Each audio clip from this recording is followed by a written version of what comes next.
ఈ మధ్య కాలంలో మీరు నోటీస్ చేశారా? వెకేషన్‌లో ఇంటి దగ్గరున్న పిల్లలు గానీ, లేదా కాలేజ్‌లో టర్మ్ ఎగ్జామ్స్ అయిపోయిన తర్వాత రిలాక్స్‌గా ఉన్న పిల్లలు కానీ, ఏం చేస్తున్నారంటే బారెడు పొద్దుపోయేంత వరకు అంటే దాదాపుగా మిట్ట మధ్యాహ్నం వరకు నిద్రపోతున్నారు. మీరు నోటీస్ చేశారో లేదో అంటే మీకు తెలుసో తెలీదు కానీ మా అమ్మమ్మలు, నానమ్మలు మాకు తిట్టేవారు. "అరేయ్! బారెడు పొద్దుపోయేంత వరకు నిద్రపోకూడదురా! అసలు యాక్చువల్‌గా చెప్పాలంటే సూర్యోదయం కంటే ముందే నిద్ర లేవాలిరా" అని చెప్పేవారు. సో, ఇక్కడ వీళ్ళేమనుకుంటున్నారంటే మేమేదో రిలాక్స్ అవుతున్నాము, మేమేదో ఎంజాయ్ చేస్తున్నాము, మా బాడీ ఏదో రీచార్జ్ అవుతుంది అనుకుంటారు. బట్ మీరు తస్మాత్ జాగ్రత్త. ఒక పెద్ద హెల్త్ డిజార్డర్ వైపు మీరు మూవ్ అవుతున్నారనే విషయం మీరు అర్థం చేసుకోవట్లేదు.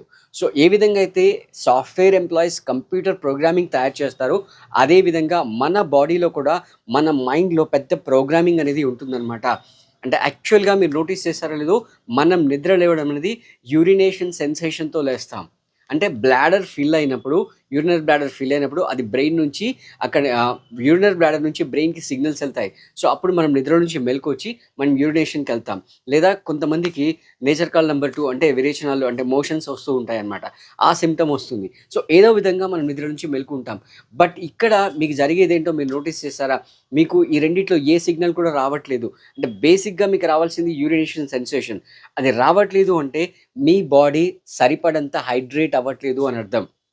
అంటే మీరు కావాల్సినంత లిక్విడ్ తీసుకోవట్లేదు. అది వాటర్ కావచ్చు, ఫ్రూట్ జ్యూస్ కావచ్చు, వెజిటబుల్ జ్యూస్ కావచ్చు. ఏదైనా సరే మీరు సరిపడంత తీసుకోవట్లేదు అని అర్థం. ఇదే గనక లాంగ్ రన్‌లో కంటిన్యూ అయినట్లయితే మీ టోటల్ బయాలజికల్ సిస్టమ్ ప్లస్ మీ కిడ్నీస్, మీ లివర్ అన్నీ కూడా డ్యామేజ్ అయిపోతాయి. మీరు ఒక పెద్ద హెల్త్ డిజార్డర్ వరకు వెళ్ళిపోతున్నారు. నా చిన్నప్పుడు ఒక మూవీలో హీరో చెప్తాడు. నేను మధ్యాహ్నం వరకు పడుకుంటున్నాను అంటే నేను బ్రేక్‌ఫాస్ట్ తినట్లేదంటే నేను బ్రేక్‌ఫాస్ట్ సేవ్ చేస్తున్నానని చెప్తారు. సో, ఇక్కడ పిల్లలు కూడా అంటే పేరెంట్స్ కూడా పిల్లల్ని సరేలే ఇన్ని రోజులు కష్టపడ్డాడు గదా!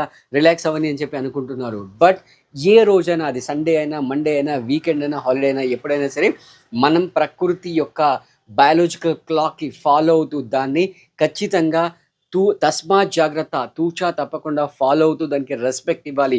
ఇచ్చినప్పుడే మనం ప్రకృతి నియమాలకు అనుగుణంగా హెల్తీగా, హ్యాపీగా మన లైఫ్‌ని లీడ్ చేస్తుంటాం. ఏమాత్రం మీరు డీవియేట్ అయినా కూడా మీ హెల్త్ పూర్తిగా సర్వనాశనం అయిపోతుంది. దాన్ని డ్యామేజ్ చేయడానికి మీ ఆస్తి కాదు, మీ తాతల ఆస్తి కూడా కరగబెట్టినా కూడా సరిపోదు. జాగ్రత్త మై డియర్ ఫ్రెండ్స్. సో, మీరు మీ హెల్త్‌ని కాపాడుకుంటూ, మీ బయాలజికల్ క్లాక్‌ని, మీ లోపల ఉన్న సిస్టమ్‌ని, హార్మోనల్ సిస్టమ్‌ని బ్యాలెన్స్‌లో పెట్టుకోండి. దానితో పాటుగా మీ బ్రెత్‌ని మీరు బ్యాలెన్స్‌లో పెట్టుకోవాలి. ఒకవేళ మీరు మీ బ్రెత్‌ని బ్యాలెన్స్‌లో మీరు పెట్టుకోగలిగితే వెల్ అండ్ గుడ్. లేదు అంటే కింద స్క్రోల్ అవుతున్న నంబర్‌కి వాట్సాప్ మెసేజ్ చేసి నా upcoming dynamic breath work master క్లాస్‌కి అటెండ్ అవ్వండి. Thank you.